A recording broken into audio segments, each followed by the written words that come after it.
Hello बच्चों, आज class 12th का लेक्चर लेकर आए हैं हम सॉलिड स्टेट के लिए। ये आज का हमारा लास्ट लेक्चर होगा सॉलिड स्टेट चैप्टर से। इस लेक्चर में हम डिस्कस करेंगे आपके साथ बैंड थ्योरी को। उसके साथ हम देखेंगे कंडक्टर्स आपके सेमीकंडक्टर्स, कंडक्टर्स और इंसुलेटर्स। कंडक्टिविटी के लिए 3 टाइप के हम डिस्कस करेंगे इन 3 चीजों को, और उसके साथ कुछ एग्जाम्पल्स भी देखेंगे। तो सबसे पहले हम आज का लेक्चर शुरू करते हैं आपका बैंड थ्योरी से। बैंड थ्योरी आपको बताती है कंडक्टिविटी के बारे में, ठीक। तो बैंड थ्योरी हमसे कहती है कि किसी भी सॉलिड में, बैंड थ्योरी हमसे कहती है कि किसी भी सॉलिड में आपके 2 तरह के बैंड्स देखने को मिलते हैं, ठीक।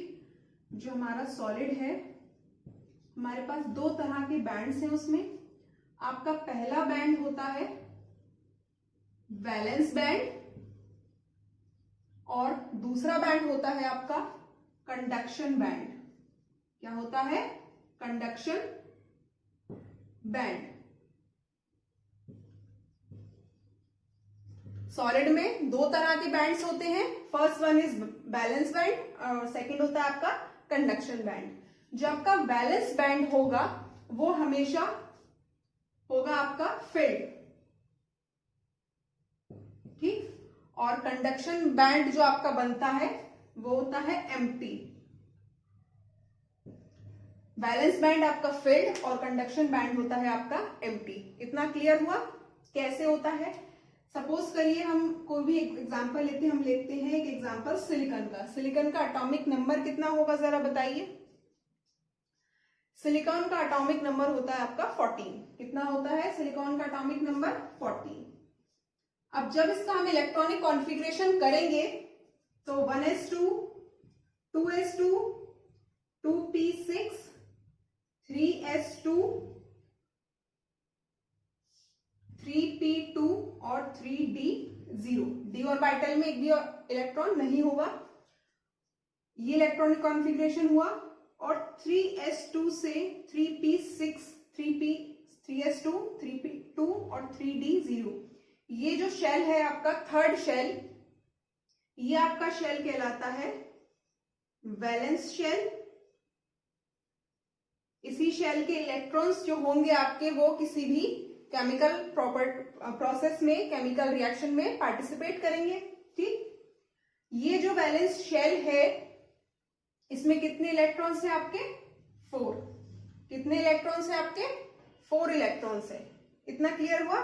सॉलिड में हमारे 2 तरह के बैंड देखने को मिलते हैं। एक होता है हमारा वैलेंस बैंड और दूसरा होता है conduction band. Valence band field होता है और कंडक्शन बैंड आपका एम्प्टी रहता है। हमने यहाँ एग्जांपल समझा, सिलिकॉन का एग्जांपल लिया। सिलिकॉन का एटॉमिक नंबर 14। इसका इलेक्ट्रॉनिक कॉन्फ़िगरेशन करने पर 1s2, 2s2, 2p6, 3s2, 3p2 और 3d10। ये 3s2, 3p2 और 3d10 जो आया हमारा, ये होगा हमारा वैलेंस शेल। इसमें है हमारे 4 इलेक्ट्रॉन्स। 4 इलेक्ट्रॉन्स हैं यहाँ पर। इतना क्लियर, ठीक। अब देखिए ये जो 4 इलेक्ट्रॉन्स हैं ये कैसे डिवाइडेड होंगे। ये है बैंड। ये क्या है आपके? 2 बैंड है। 3s2 और 3p2, इन दोनों का s और p ऑर्बिटल जो है यहाँ पर, ये s और ये p ऑर्बिटल, इनके बीच का जो एनर्जी डिफरेंस होता है वो बहुत कम होता है। इसीलिए मैंने यहाँ इनको पास पास दिखाया। ये आपका 3s2 है और ये 3p2 है। 3d0 की अगर बात करें या स्पेसिफिकली हम d ऑर्बिटल की बात करें तो d ऑर्बिटल का जो एटॉमिक जो एनर्जी लेवल होता है वो ज्यादा होता है, इसीलिए ये थोड़ा सा ऊपर बनाया।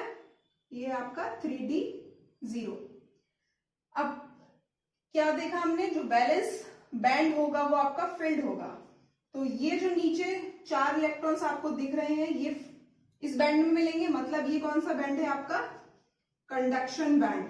कौन सा बैंड रहेगा? सॉरी, क्या रहेगा? ये बैलेंस बैंड, क्योंकि ये फिल्ड है। और ऊपर वाला जो ये D 3d0 है ये आपका कंडक्शन बैंड है।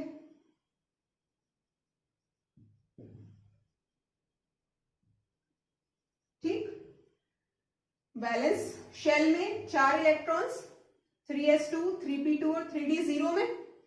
हमने इसको बैंड से समझाया। बैंड से कैसे समझाया? जिन ऑर्बिटल्स में आपके इलेक्ट्रॉन्स मिल रहे हैं वो होंगे आपके वैलेंस बैंड में, और जिस ऑर्बिटल में आपके इलेक्ट्रॉन्स नहीं है वो होगा आपका कंडक्शन बैंड, क्योंकि कंडक्शन बैंड एम्प्टी होता है और वैलेंस बैंड आपका फिल्ड होता है। इतना क्लियर हुआ? इसको नोट करिए, फिर आगे चलते हैं।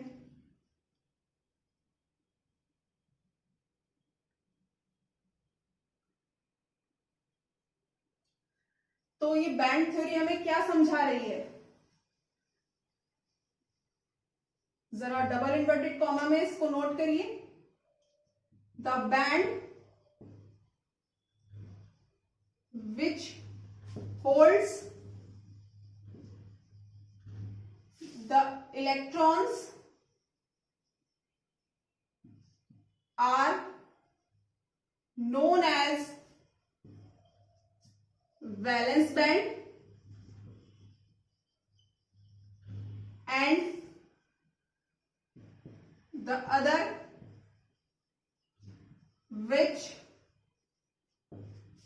do not have electrons but responsible for the conductivity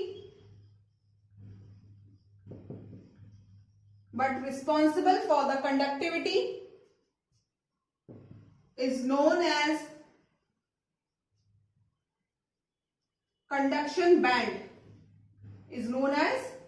conduction band, यही है आपकी बैंड थ्योरी कि वो बैंड जिसके पास इलेक्ट्रॉन्स है वो आपका कहलाएगा वैलेंस बैंड, और जो दूसरा बैंड आपका बन रहा है जिसके पास इलेक्ट्रॉन नहीं है बट वो रिस्पॉन्सिबल होता है कंडक्टिविटी के लिए, क्योंकि इलेक्ट्रॉन्स यहाँ पर शिफ्ट हो जाएंगे। अभी हम आगे देखेंगे इलेक्ट्रॉन्स किस तरह से शिफ्ट होंगे, वो कहलाता है आपका कंडक्शन बैंड।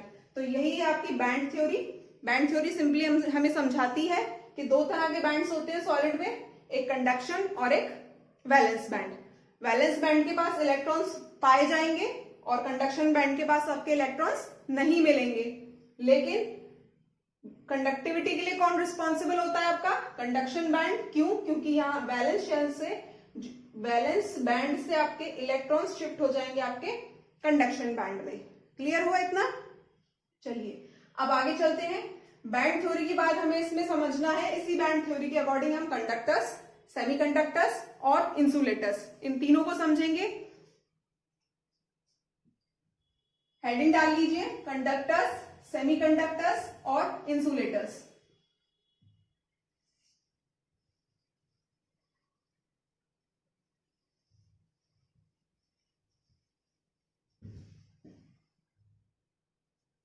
नेक्स्ट हेडिंग है हमारी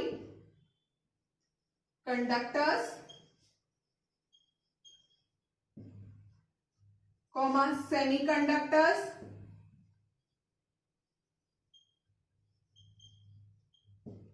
एंड इंसुलेटर्स। आपने छोटी क्लासेस में भी पढ़ा होगा, 10th में, 9th में, कि कंडक्टर्स क्या होते हैं? जिनमें से इलेक्ट्रिसिटी फ्लो हो पाए। सेमीकंडक्टर्स क्या होते हैं? जिसमें से कंडक्टर्स के कंपैरिजन में सेमीकंडक्टर में से जो इलेक्ट्रिसिटी होती है वो आपकी कम कंडक्शन होता है उसका। और इंसुलेटर्स वो होते हैं जिसमें से बिल्कुल भी इलेक्ट्रिसिटी का अमाउंट कंडक्ट नहीं हो पाता, फ्लो नहीं हो पाता। तो बैंड थ्योरी हमें इन तीनों को कैसे समझाती है उसे देखते हैं। ये बन रहा है आपका बैंड है, ठीक। ये दो तरह के बैंड बन रहे हैं। एक आपका ऊपर वाला जो है ये कंडक्शन बैंड है और नीचे वाला ये वैलेंस बैंड है। जब कंडक्शन बैंड और वैलेंस बैंड के बीच में जो एनर्जी लेवल है वो बिल्कुल जीरो हो, एनर्जी लेवल डिफरेंस नहीं दिख रहा, एक ही बैंड के अंदर आपका कंडक्शन और वैलेंस बैंड दोनों लाई कर रहे हैं, तो ये किसका एग्जाम्पल हुआ आपका, कंडक्टर्स का। ठीक, इसके नीचे लिख लीजिए आप कंडक्टर।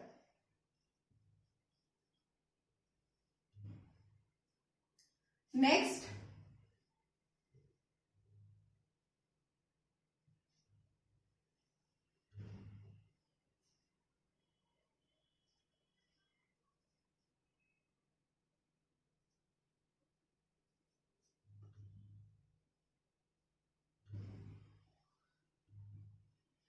जब कंडक्शन बैंड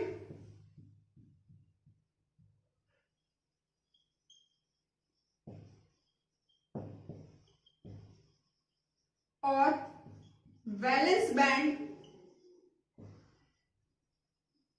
इन दोनों के बीच का जो एनर्जी डिफरेंस है वो बहुत ही स्मॉल हो, ये क्या है आपका स्मॉल एनर्जी डिफरेंस, क्या है, बहुत स्मॉल एनर्जी डिफरेंस है, इसमें से इलेक्ट्रिसिटी का कुछ अमाउंट फ्लो हो पाएगा, तो ये है आपका एग्जाम्पल सेमीकंडक्टर्स का। किसका एग्जाम्पल है, सेमी कंडक्टर्स। ठीक, कंडक्टर्स हुआ, सेमीकंडक्टर्स। अब आते हैं हम इंसुलेटर्स पे। ये कंडक्टर वाला मैं रफ कर रही हूं। जो इंसुलेटर्स होते हैं आपके, उनके कंडक्शन बैंड और वैलेंस बैंड के बीच में बहुत ज्यादा अमाउंट में एनर्जी गैप देखने को मिलता है। ये होगा आपका large amount of energy difference. ये आपका ऊपर वाला हुआ कंडक्शन बैंड और ये हुआ आपका वैलेंस बैंड। ये है आपका एग्जाम्पल इंसुलेटर्स का। ये इंसुलेटर्स का कंडक्शन बैंड और वैलेंस बैंड के बीच का जो एनर्जी लेवल होगा वो बहुत ही ज्यादा होगा, और जब ये ज्यादा अमाउंट में एनर्जी लेवल हमें देखने को मिलता है डिफरेंस, इसको बोला जाता है आपका फॉरबिडन जोन। क्या बोला जाता है, फॉरबिडन जोन,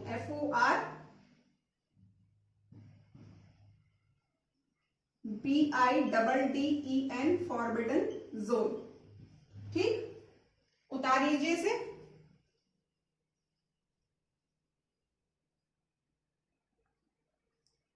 चलिए अब आगे चलते हैं। तो हमने कितने टाइप के बैंड देखे, एक कंडक्टर का बैंड देखा, एक सेमीकंडक्टर का देखा और एक इंसुलेटर का देखा। नेक्स्ट जो आज का टॉपिक है वो है types of solid. Next heading डालिए इसमें, types of solids according to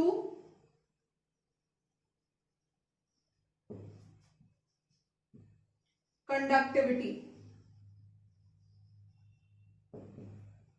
according to conductivity, conductivity के आधार पर सॉलिड कितने टाइप्स के होते हैं आपके, तो ये हैं आपके 3 टाइप्स के। फर्स्ट वन आपके हो जाएंगे कंडक्टर्स, सेकेंड सेमीकंडक्टर्स, और थर्ड होंगे आपके इंसुलेटर्स। क्या होंगे, इंसुलेटर्स। कंडक्टिविटी के अकॉर्डिंग आपके सॉलिड कितने टाइप्स के, 3, कंडक्टर्स, सेमीकंडक्टर और इंसुलेटर्स। तो सबसे पहला क्वेश्चन आता है कि कंडक्टिविटी क्या है, कंडक्टिविटी क्या है। तो कंडक्टिविटी के लिए लिखिए, कंडक्टिविटी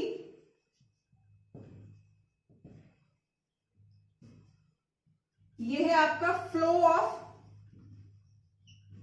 किसका फ्लो, कंडक्टिविटी क्या है? Flow of current. Conductivity is nothing but flow of current. ठीक, एक एक करके तीनों को देखते हैं। सबसे पहले आते हैं हम, ऊपर से ही लिखना शुरू करेंगे, अब नीचे नहीं है सब जगह।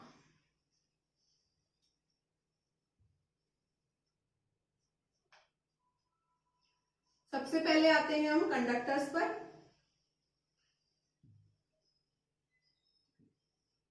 तो कंडक्टर्स के कंडक्टिविटी के अकॉर्डिंग कंडक्टर्स क्या हैं? जिनमें से large amount of current flow हो पाए।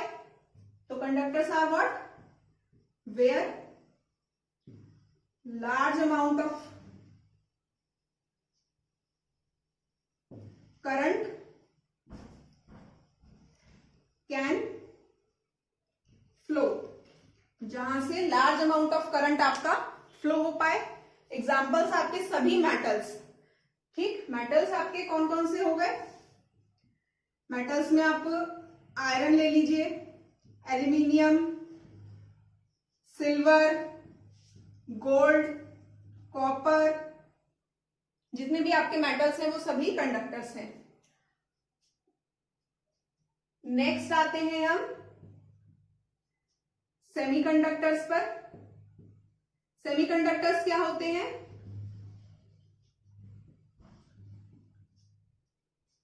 सेमीकंडक्टर्स वो जहां से where some amount of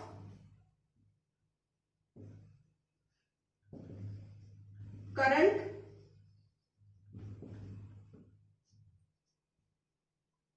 can flow, जहां से कुछ अमाउंट ऑफ करंट आपका फ्लो हो पाए। एग्जाम्पल बताइए कोई कंडक्टर का, सोचिए कौन सा एग्जाम्पल हो सकता है? कौन से ऐसे चीजें हैं जिसमें से जो करंट का अमाउंट है उसको कुछ मात्रा में, कुछ अमाउंट में करंट फ्लो हो पाएगा?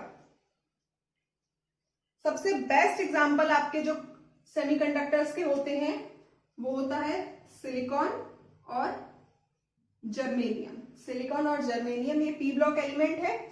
ठीक, कंडक्टर्स, सेमीकंडक्टर्स। अब आते हैं इंसुलेटर्स पर।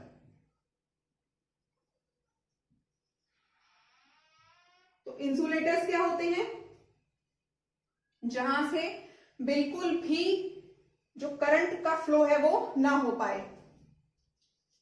वेयर नो अमाउंट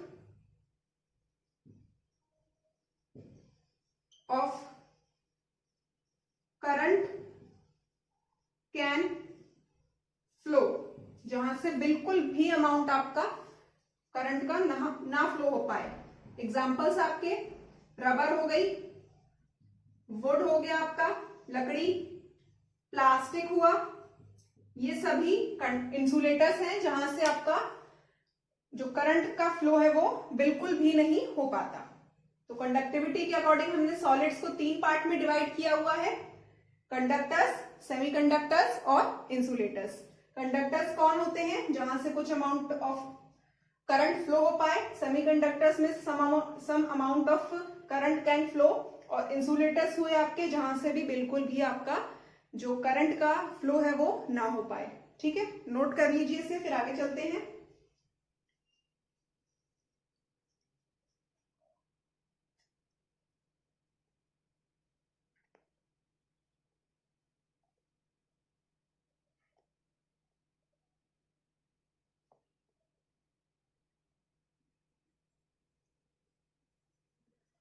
अब हमें जो आगे कंटिन्यू करना है वो करना है सेमीकंडक्टर्स के साथ। ठीक, नेक्स्ट हेडिंग डाल लीजिए आप, सेंटर हेडिंग सेमीकंडक्टर्स की।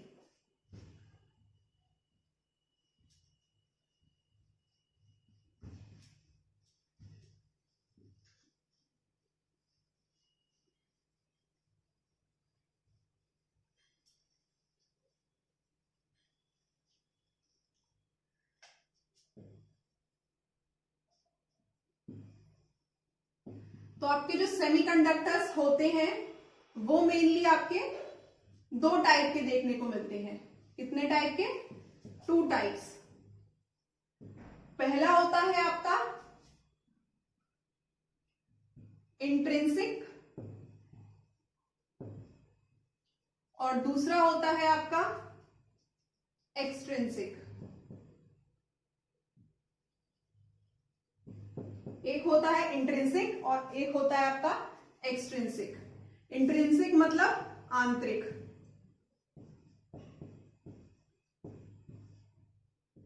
और एक्सट्रिंसिक मतलब बाह्य।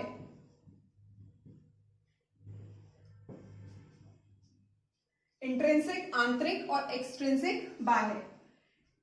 आंतरिक या इंट्रिंसिक सेमीकंडक्टर्स आपके प्योर सेमीकंडक्टर्स होते हैं, ठीक, नेचुरली या प्योर सेमीकंडक्टर आप इन्हें कहते हैं। These are pure semiconductors. Example आपका सिलिकॉन, ठीक। स्ट्रक्चर कैसा होगा इनका?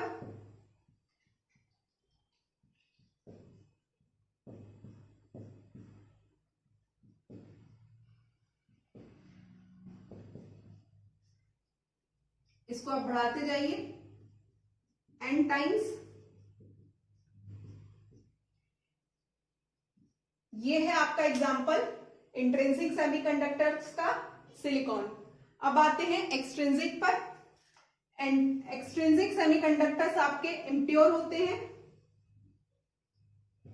इम्प्योर होने से मतलब क्या है कि इनमें कुछ इम्प्योरिटी मिलेगी। ये जो आपका इंट्रिंसिक सेमीकंडक्टर है, इसी में कहीं कहीं अगर हम कोई इम्प्योरिटी डाल दें तो वो एक आपका एग्जाम्पल हो जाएगा एक्सट्रिंसिक सेमीकंडक्टर का। तो ये होंगे आपके impure semi conductors. Impure semi conductors, ठीक। अब ये भी आपके दो टाइप के देखने को मिलते हैं। एक होता है आपका एन टाइप, एक होता है आपका एन टाइप, और दूसरा होगा यहां पर आपका पी टाइप। एन टाइप और पी टाइप, ठीक। इतना नोट करिए, फिर इनके एग्जांपल्स बताती हूं। एन और पी टाइप के क्या हो सकते हैं?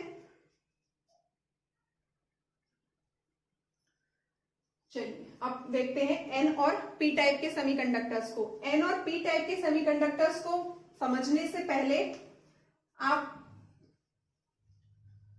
जरा पीरियोडिक टेबल में 13th ग्रुप, 14th ग्रुप और 15th ग्रुप में जो एलिमेंट प्रेजेंट है उन्हें देखते हैं। 13th ग्रुप में कौन कौन से एलिमेंट होते हैं आपके?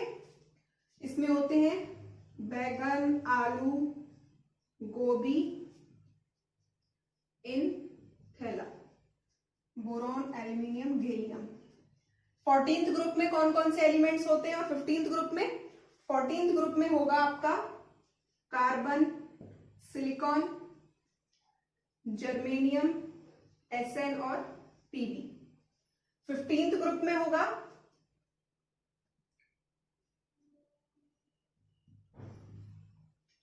नाइट्रोजन, फास्फोरस, एल्यूमिनियम, एसबी और बिस्मिथ, ठीक। ये आपके 13th, 14th और 15th ग्रुप के एलिमेंट्स, ठीक। हमारा यहाँ इंट्रिंसिक सेमीकंडक्टर का एग्जांपल जो हमने सिलिकॉन लिया था वो किस में लाई कर रहा है आपका?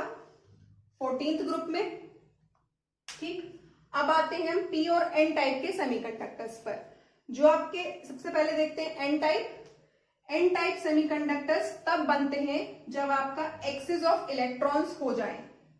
कब बनेंगे? जब इलेक्ट्रॉन्स की अधिकता हो जाए या एक्सेस ऑफ इलेक्ट्रॉन्स हो जाए आपके जो प्योर सेमीकंडक्टर है उसमें। वहीं अगर हम पी टाइप सेमीकंडक्टर्स की बात करें तो पी टाइप सेमीकंडक्टर्स कब बनते हैं? जब आपका एक्सेस ऑफ होल्स हो जाए। एक्सेस ऑफ होल्स का मतलब दिख रहा है यहां से, ठीक है। एक्सेस ऑफ होल्स हो जाए या हम कह सकते हैं deficiency of electrons. Deficiency of electrons अगर देखने को मिले तो वो होगा पी टाइप, एन टाइप में होगा एक्सेस ऑफ इलेक्ट्रॉन्स। ठीक, अब इसका बनाते हैं एग्जांपल एन टाइप और पी टाइप का।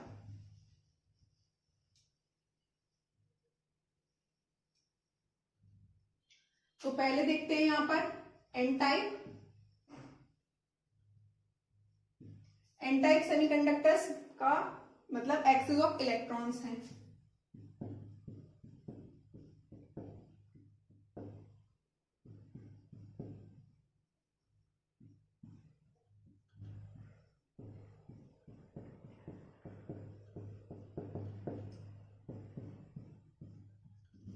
ये आपका क्या बनाया मैंने, इंट्रिंसिक या प्योर सेमीकंडक्टर बनाया। अब इसमें कहीं भी अगर कोई इम्प्योरिटी आ जाए तो वो एग्जाम्पल होगा आपका एन टाइप का। और इम्प्योरिटी आने के साथ साथ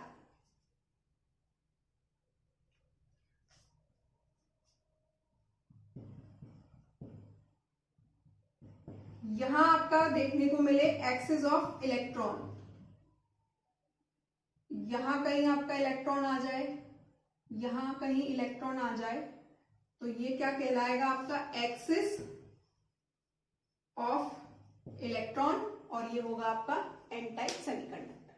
कहीं भी आपका बीच में जो इंटरस्टिशियल साइट्स होती हैं, ये यहां कहीं आपका इलेक्ट्रॉन देखने को मिले तो that is example of N type semiconductors. अब आते हैं पी टाइप पर।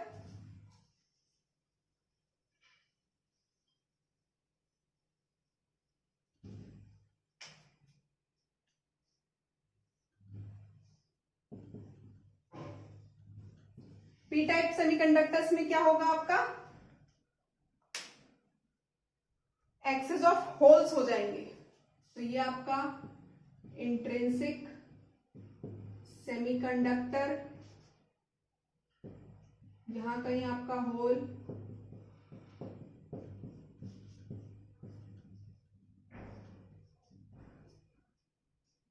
ठीक,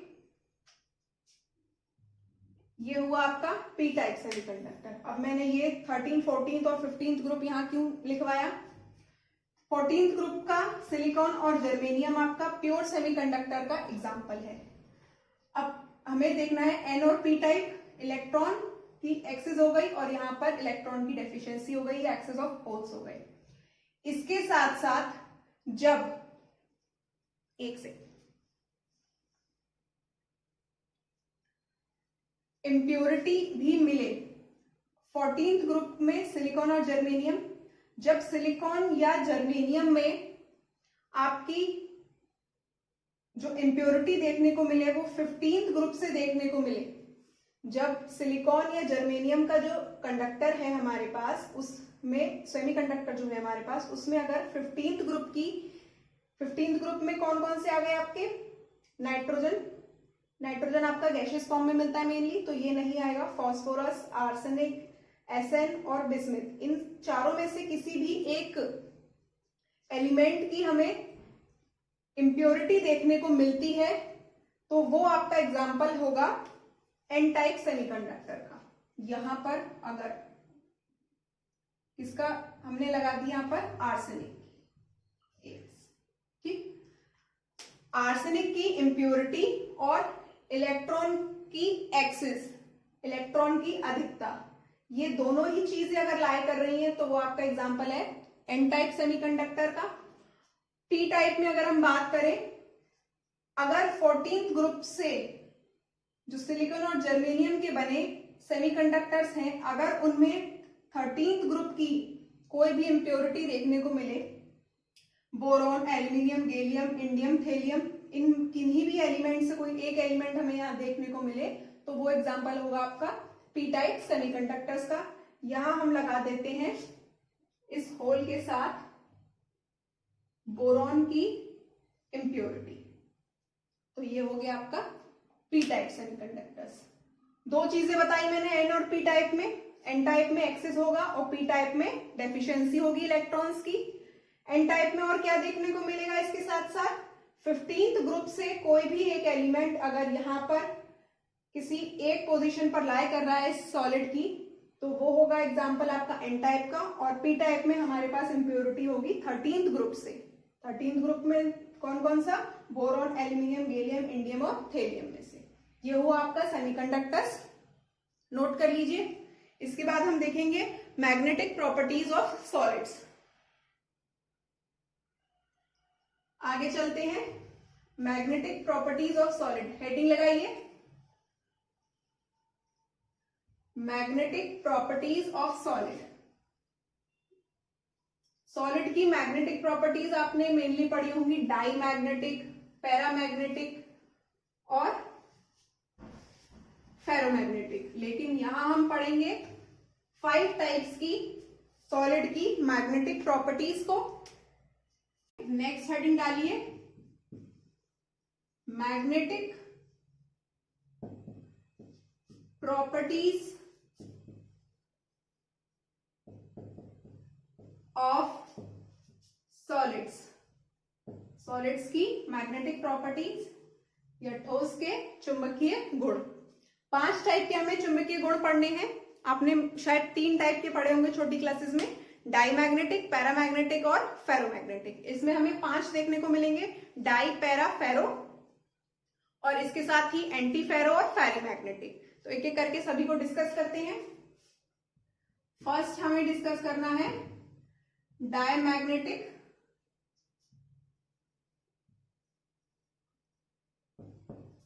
सब्सटेंसेस। डायमैग्नेटिक सब्सटेंसेस आपके क्या होते हैं? तो डायमैग्नेटिक सब्सटेंसेस वो सब्सटेंसेस हैं जो मैग्नेटिक फील्ड लगाने पर आपका रिपल्शन शो करते हैं। तो diamagnetic substance are those substances which shows repulsion in a magnetic field।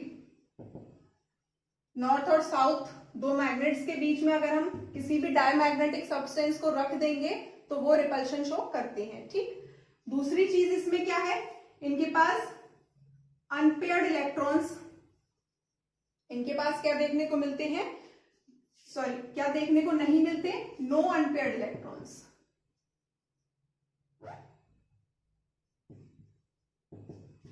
No unpaired electrons, इसी की वजह से ये रिपल्शन शो नहीं करते, रिपल्शन शो करते हैं मैग्नेटिक फील्ड में। तो डायमैग्नेटिक आर दो substances which show repulsion in a magnetic field and they have no unpaired electrons। Example में आप लिख सकते हैं इसके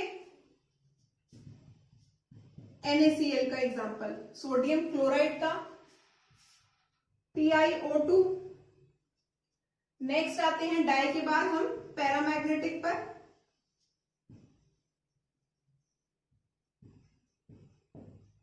पैरामैग्नेटिक सब्सटेंसेस, तो पैरामैग्नेटिक सब्सटेंसेस आपके कौन से होते हैं, वो सब्सटेंसेस जो आपका अट्रैक्शन शो करें, डाई से ऑपोजिट होंगे। तो those substances which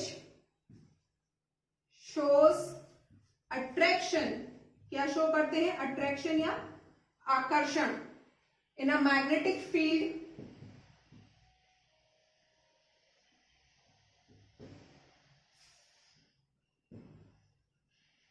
are known as paramagnetic substances. और इनके पास क्या होना चाहिए, दे हैव एटलीस्ट, कम से कम 1 अनपेयर्ड इलेक्ट्रॉन। क्या होगा, एटलीस्ट इनके पास एक अनपेयर्ड इलेक्ट्रॉन देखने को मिलेगा। ठीक, एग्जाम्पल आप लिख सकते हैं इसमें Cu+, Fe+, और एग्जाम्पल हो सकता है इसमें TiO। ये आपके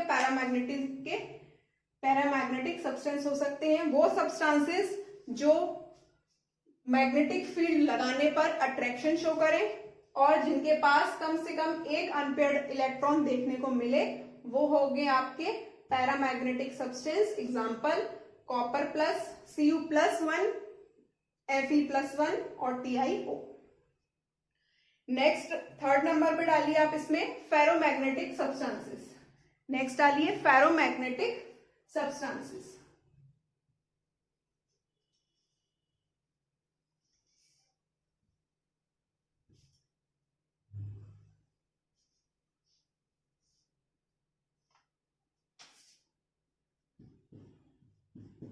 फेरो मैग्नेटिक सब्सटेंसेस। फेरोमैग्नेटिक सब्सटेंसेस क्या होंगे?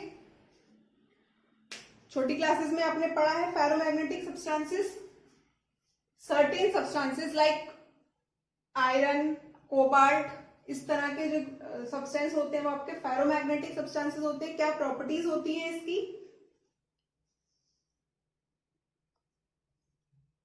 तो लिखिए इसमें पहले certain substances,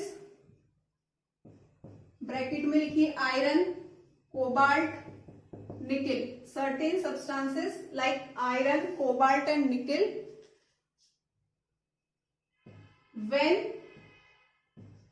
placed in a magnetic field,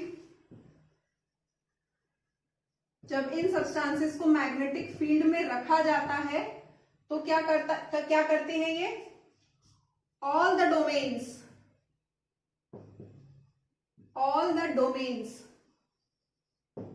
इनके जितने भी डोमेन्स होंगे, इनके जितने भी डायरेक्ट इलेक्ट्रॉन का जो डायरेक्शन होगा वो क्या होंगे? All the domains S are aligned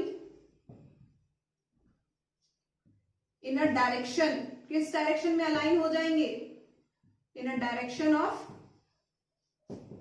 magnetic field.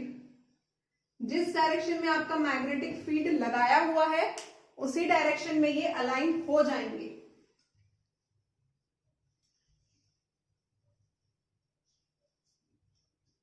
तो पैरामैग्नेटिक सब्सटेंस, कुछ सब्सटेंस फेरोमैग्नेटिक में जिन्हें मैग्नेटिक फील्ड लगाने पर उनके जो डोमेन्स होते हैं वो अलाइन हो जाते हैं in the direction of magnetic field.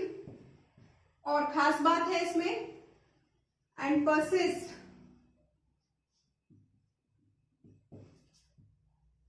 In the same direction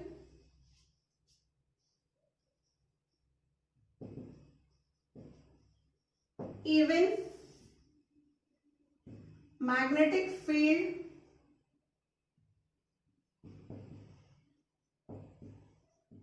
is removed. Magnetic field is removed. Simply ferromagnetic substances वो substances होते हैं जिन्हें मैग्नेटिक फील्ड में रखने पर उसके डोमेन्स मैग्नेटिक फील्ड के डायरेक्शन में ही अलाइन हो जाएंगे, और मैग्नेटिक फील्ड अगर हटा दी जाए उसके बाद भी उसी डायरेक्शन में आपके रहेंगे। जैसे देखिए ये कुछ इस तरह के डोमेन्स आपको देखने को मिल रहे हैं फेरोमैग्नेटिक के। ठीक, अब इसके पास हमने रखा मैग्नेटिक फील्ड, इसके चारों तरफ हमने मैग्नेटिक फील्ड लगाया। तो मैग्नेटिक फील्ड लगाने के बाद सपोज करिए हमारा इस फील्ड में, इस डायरेक्शन में हमारा मैग्नेटिक फील्ड है, तो सभी जो डोमेन्स हैं वो मैग्नेटिक फील्ड के डायरेक्शन में अलाइन हो जाएंगे। और खास बात यह है कि मैग्नेटिक फील्ड हटाने के बाद भी ये इसी तरह आपके अलाइन रहते हैं। ठीक, ये हुआ आपका फेरोमैग्नेटिक सब्सटेंसेस, नोट कर लीजिए। और नेक्स्ट हेडिंग डाल लीजिए एंटी फेरोमैग्नेटिक सब्सटेंसेस। नेक्स्ट है हमारा इसमें फेरो सब्सटेंसेस के बाद एंटी फेरोमैग्नेटिक सब्सटेंसेस। क्या है? Anti ferromagnetic substances. फेरो के कुछ ऑपोजिट होगा, इसीलिए इसमें लगा हुआ है एंटी वर्ड। देखते हैं क्या है एंटी फेरोमैग्नेटिक सब्सटेंसेस। तो फोर्थ है हमारा एंटी फेरो मैग्नेटिक सब्सटेंसेस।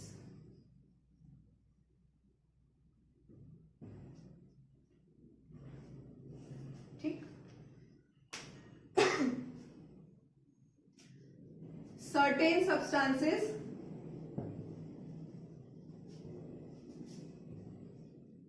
कुछ सब्सटेंस की बात हो रही है एंटीफेरो में। तो एंटीफेरो में क्या है, certain substances when applied to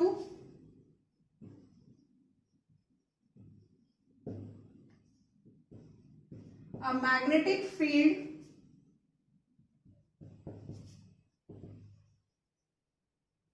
certain substances when applied to a magnetic field their domains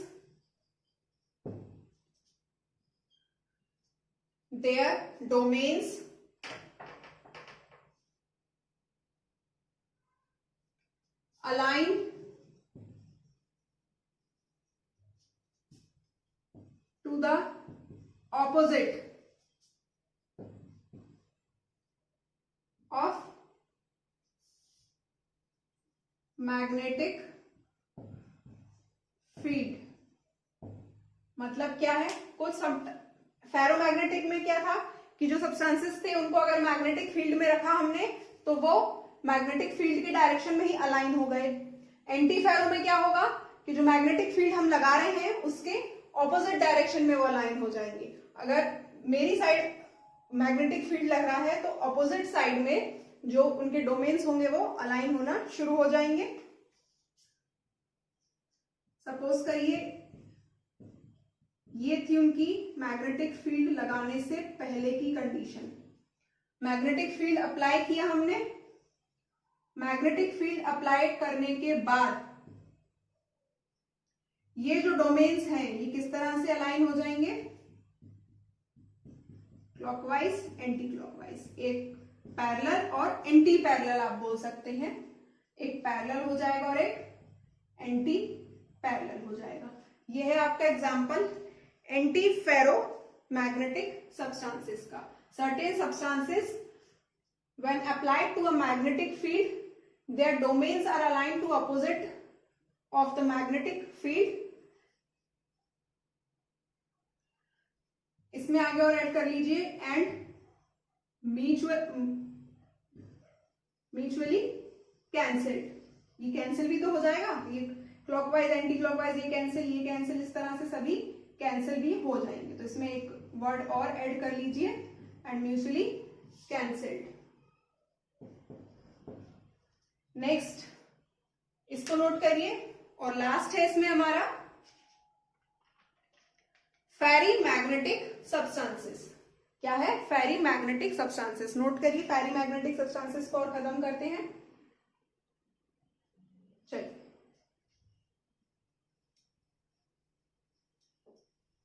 last और फिफ्थ है इसमें फेरी magnetic substances।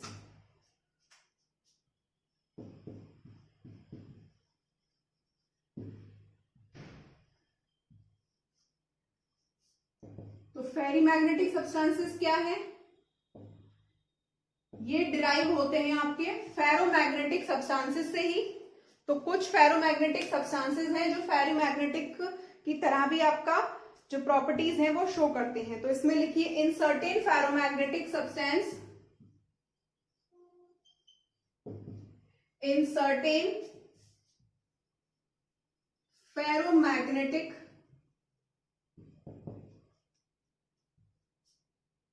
substance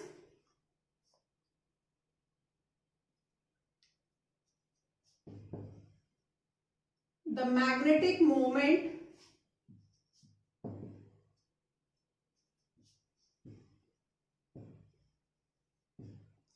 in certain ferromagnetic substances the magnetic moment of domains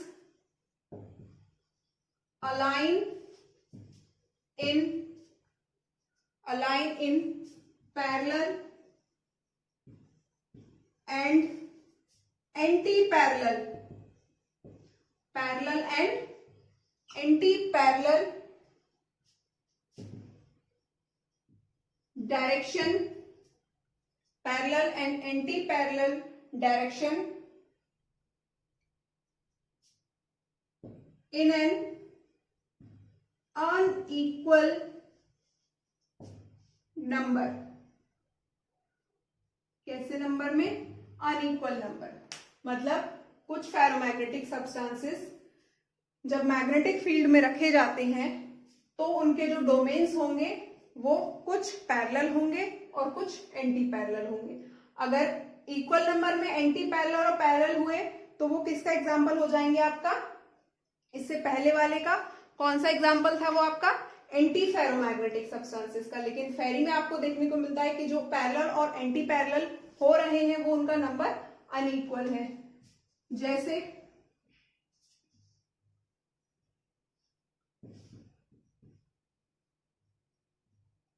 इस तरह के अगर डोमेन्स का डायरेक्शन है तो फेरी मैग्नेटिक में कैसा हो जाएगा? वो एक आपका पैरेलल, एक एंटी पैरेलल, ये फिर पैरेलल, यहाँ एंटी, मतलब इक्वल नंबर में नहीं है, ये म्यूचुअली कैंसिल नहीं हो सकते हैं। ये पैरेलल हो गया, ये पैरेलल हो गया। इस तरह से आपका फेरी मैग्नेटिक सब्सटेंसेस में देखने को मिलता है। तो मैग्नेटिक प्रॉपर्टीज ऑफ सॉलिड हमने 5 टाइप की देखी: डायामैग्नेटिक, पैरामैग्नेटिक, फेरो, एंटी फेरो और लास्ट था हमारा फेरी मैग्नेटिक। डाईमैग्नेटिक में हमने क्या देखा कि वो मैग्नेटिक फील्ड में रिपल्शन शो कर रहे थे। पैरामैग्नेटिक में रिपल्शन शो नहीं कर रहे थे। पैरा के बाद था हमारा फेरोमैग्नेटिक। फेरोमैग्नेटिक में क्या था कि मैग्नेटिक फील्ड के डायरेक्शन में ही डोमेन्स अरेंज हो जा रहे थे। एंटी फेरो में मैग्नेटिक फील्ड के डायरेक्शन से ऑपोजिट डायरेक्शन में आपके अलाइन हो रहे थे। और फेरी में जो अलाइनमेंट हो रहा है डोमेन्स का वो अनइक्वल नंबर में है, पैरेलल और anti parallel, but unequal in number. ठीक है, यहाँ ये 5 आपकी properties, magnetic properties of solid खत्म होती हैं। और इसी के साथ जो हमारा चैप्टर था सॉलिड स्टेट, ये भी यहाँ पर खत्म होता है। नेक्स्ट लेक्चर से हम सॉल्यूशंस चैप्टर जो है आपका चैप्टर नंबर 2 उसको शुरू करेंगे।